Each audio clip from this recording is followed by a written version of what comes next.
Good morning, students of class 10. Welcome back to the e-classes now. We are doing Rise of Socialism in Europe, and we are doing the unification of Germany and Italy. And we have reached 4.1. We'll talk about Germany first, then we'll talk about Italy and other countries. So Germany, can the army be the architect of a nation? Architect means maker. So can an army be the maker of a nation state or architect of a nation? So now here let us see how it comes. After 1848, in our previous class also we have learned that liberals, they started the revolt, and it was suppressed by the conservatives and the military and the monarchy. That means the nationalist feeling, or we can say the national feeling, sentiments were very high among radicals, conservatives and liberals, all three societies. National feeling emerged after 1848 among all the social groups. Liberal, they were trying their best, conservatives trying to suppress them, and not only that, the radicals also, they tried their best to change everything. So national feeling, you can see there all over Europe. After 1848, nationalist sentiments, feelings were often mobilized by conservatives, because conservatives, they had the power. The king was there, supported by army, so naturally they were powerful. It was often mobilized by conservatives for promoting state power and consolidate their power or make their power very strong, promoting state power and achieving political domination over Europe. They wanted political domination. That's why conservative order was set up. Previous also we have learned in the Treaty of Vienna. So they tried their best. Number two, this can be observed, this conservative domination over Europe, you can see that this can be seen in the example of German unification. This can be observed in the process by which Germany and Italy came to be unified as nation states. The harder the conservative tried to suppress the revolt, the more active the liberals became. And this has led to the unification of Germany as well as Italy. Now, let's talk about this. Number 3. Nationalist feelings were widespread among middle class Germans. In our previous class also we have learned that German middle class, they started the uprising. Nationalist feelings were widespread among the German middle classes who were educated, rich and educated, who in 1848 tried to unite the 39 German confederation. Confederation means principalities.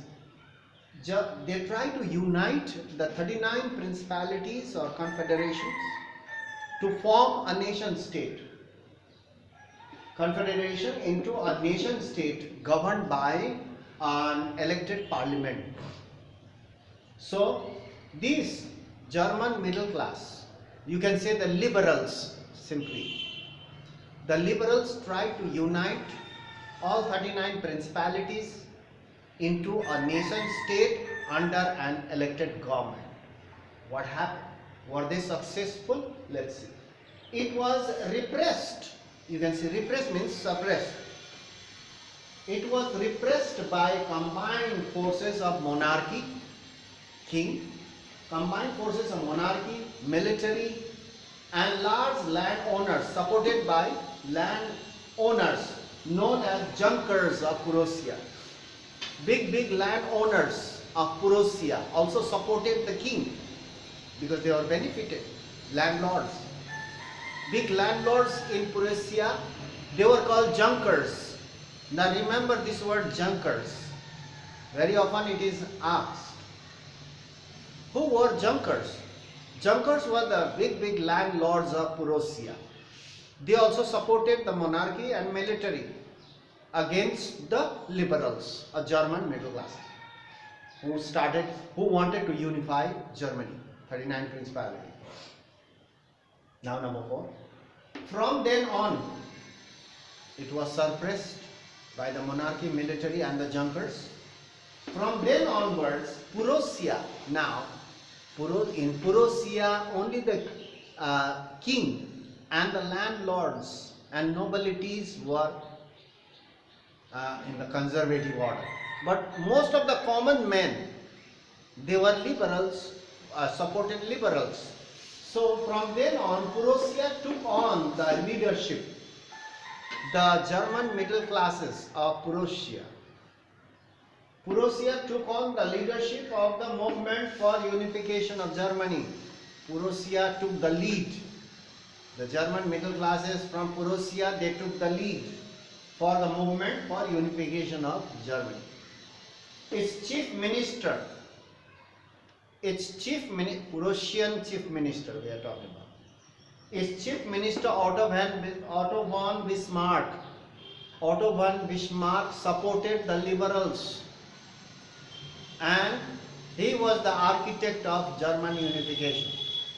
If you are asked who is the architect of German unification, answer will be Otto von Bismarck. So Otto von Bismarck, a chief minister of Prussia, was the architect of this process. Process means process of unification of Germany, carried out with the help of Prussian army.